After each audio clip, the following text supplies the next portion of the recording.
Hey Max, good to see you. What's up?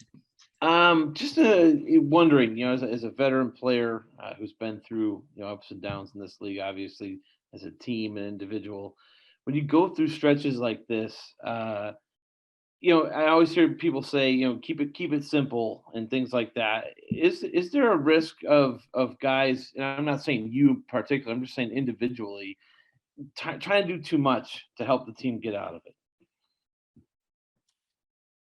Um, yeah, I think anyone will kind of go down that path, right? If the team's struggling as a whole, and it's a bunch of individuals on a team, right? So you want to pull your weight.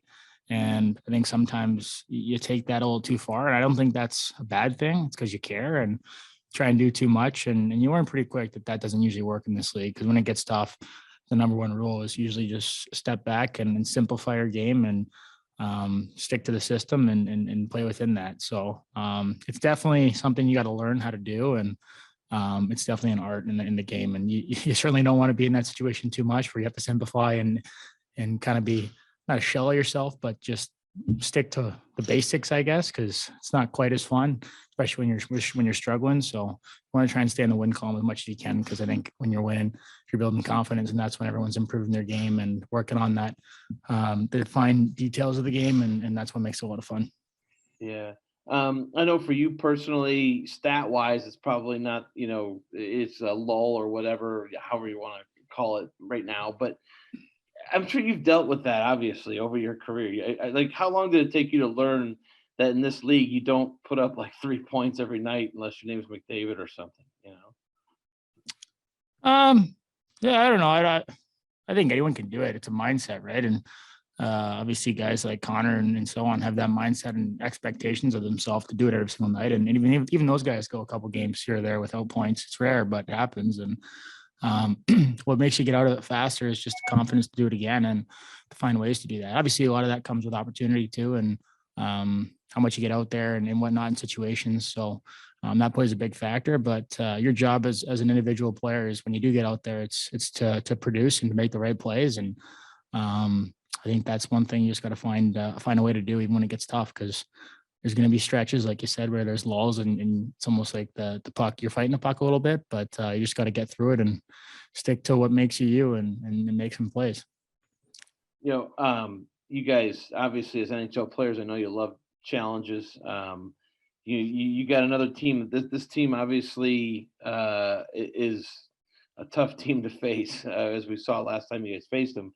What kind of a mindset do you guys need to take into this game tonight against Carolina in a rematch against these guys? Man, honestly, right now it doesn't really matter who you're playing against. They're all great hockey teams, and I mean, Carolina is one of the better ones. Don't get me wrong, but it's no different. We're not going to prepare differently tonight than we would against Jersey or Chicago, for that matter. It's still the same test. Got to find ways to stick to it and find ways to work ourselves out of this. So, um, yeah, they're one of the best teams in the league, but we just got to worry about ourselves in terms of execution and just keep working hard every shift, and we'll be fine. So that's the mindset we got to have tonight. And along those same lines, if you guys were to come out tonight, play well, play the game that you guys want to play, get a win out of here. I mean, because they are who they are. I mean, could you take some added confidence into that? And kind of start rolling potentially. Let's worry about the first shift first, then we'll go from there. I mean, we gotta find ways to win that first shift, first period, and then I mean, we're not gonna look too far ahead here, so we'll focus on that first, and then go from there. All right. Thanks, Max. Okay. And next we'll go to Mark Scheid. Thank you, Glenn. Max, just a quick question for you about Brad Larson, and especially when the team is going through a funk the way that they are.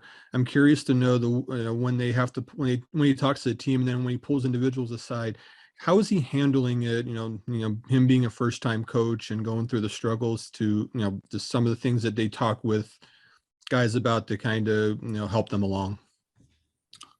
Yeah, obviously it's Lars's first year as a head coach, and he's doing his best to try and help us through this. I mean, I think um, when the team's struggling, it's not just the players that take it on themselves and weighs on us. It's obviously the coaching staff too. I mean, we all want to win. We all want to take pride in winning and representing our organization. And I think obviously as a whole, we're struggling right now. So we just got to stick together, and that includes the coaching staff, that includes the training staff. I mean, we're one big team here, and I think the more we can do that, the more we can believe in one another. That's when you get out of things like this. So we're going to keep doing that, from players to coaches to trainers, and we do that, we'll be fine.